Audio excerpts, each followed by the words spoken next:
Hello everybody, I'm Catriona Morten, I'm a sensory motor psychotherapist. Today we're going to be looking at our relationship with emotions. The emotion today that we're going to be focusing on is anger.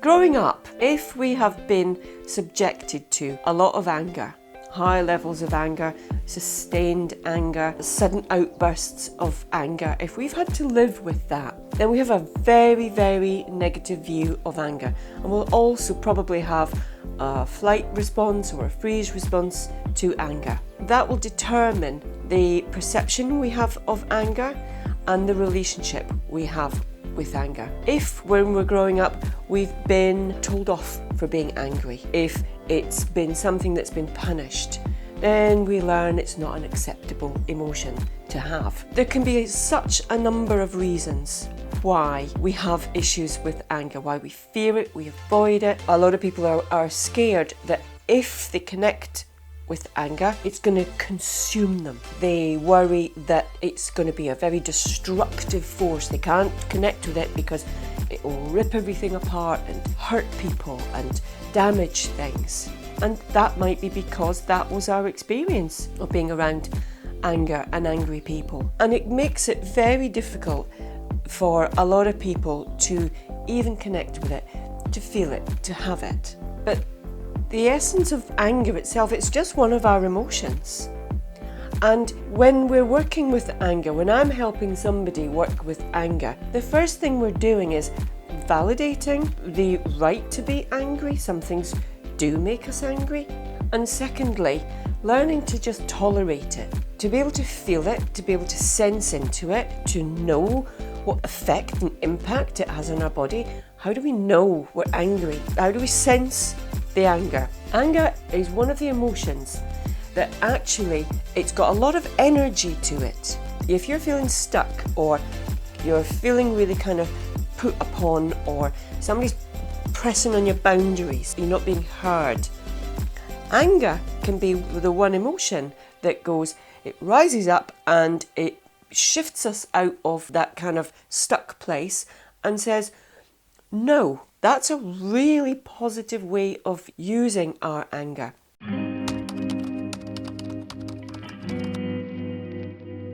We have to be able to allow it in, to feel it, to tolerate it, to grow our tolerance levels with it, to grow our ease with it, to begin to trust the anger and to trust ourselves that anger coming up doesn't mean somebody gets hurt, we get hurt, things get destroyed.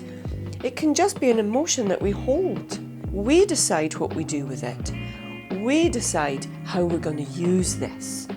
It doesn't have to be thrown out and projected out to anybody or anything.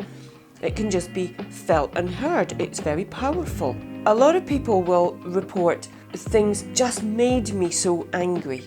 And that can feel like that person has the power over us to make us feel angry. And so we'll want to avoid them or think about all the ways in which we can manage that and give the anger back. When we actually take it right down to the very kind of level of the body and a sensation and emotions and ownership of us, nobody can actually make us do or feel anything. We might feel that as a result of what they've done. They might even have done that quite deliberately, but it's up to us what we do with it. If we perceive somebody always presses that button, maybe they do it deliberately, maybe they don't, and we always end up feeling angry with that person. Instead of feeling like that somehow makes us a lesser person, if we could say, okay, well, I'm going to use that power, that emotion, that sense of energy that comes with it for something just for me. I'm going to use it as a way of standing tall or saying what I want to say. I'm not going to project this anger out. I'm going to feel it. I'm going to validate it. I'm going to be accepting of it. I don't have to do something with it that's out of my control. Then we get to improve our relationship with it. We can allow it instead of just suppressing it, cutting off from it. We can change the thoughts that come up with it. No, it doesn't always mean that. That we can have some anger around. It doesn't make us a bad person, it's not going to get us into trouble, it's not going to push people away from us. We're allowed to be angry. Anger isn't often a primary emotion. It can be as a result of sadness and frustration equals anger. It can be a number of things. That plus that equals anger. Very often when people are angry, then knowing that there's some hurt, some fear, some frustration that actually lies just behind it can also be helpful. That it's not that necessarily that angry person wants to hurt us. That angry person might actually be feeling very hurt, unheard, invisible. We won't know until we can be with the anger, allow it a voice, not be afraid of it, not want to shut it down. It's okay to be angry. Nobody has a right to say to us, oh, you shouldn't be angry. Yes, sometimes you should. You don't have to project it out and use it. I'm not going to hurt anybody, I'm not going to destroy anything. I'm just feeling anger, and I'm feeling the energy that comes with the anger.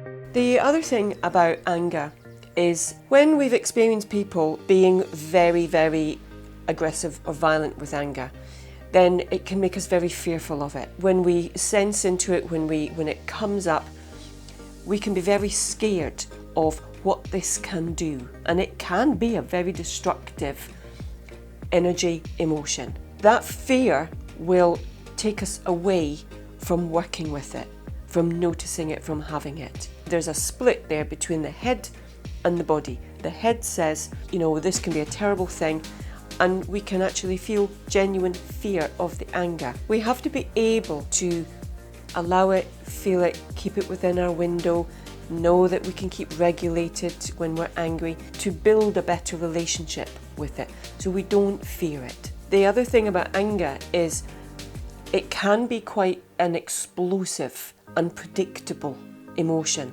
For a lot of people, if we can't tolerate any levels of anger, then the only time that it really shows up and it makes itself known is when we get out of our window. Then it can come like a volcano out. It's been a build-up like a volcano. There's been a build-up of it. It's just that if we haven't got a good relationship, we keep shutting it down, we don't notice it, then the only time it's going to be noticed is when it reaches a point that we can't push it down anymore, that something keeps pressing it and then it erupts.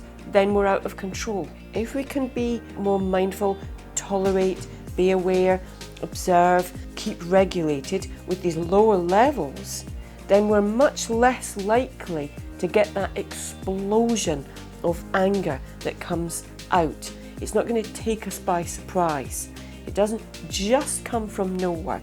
And people who do seem very explosive and unpredictable, then we also have the sense of they're uncontained, they're not in control, and that's the thing that is fearful about anger. If somebody loses control with anger, it's very fearful because they're outside of their normal operating system. We don't know how far this can go.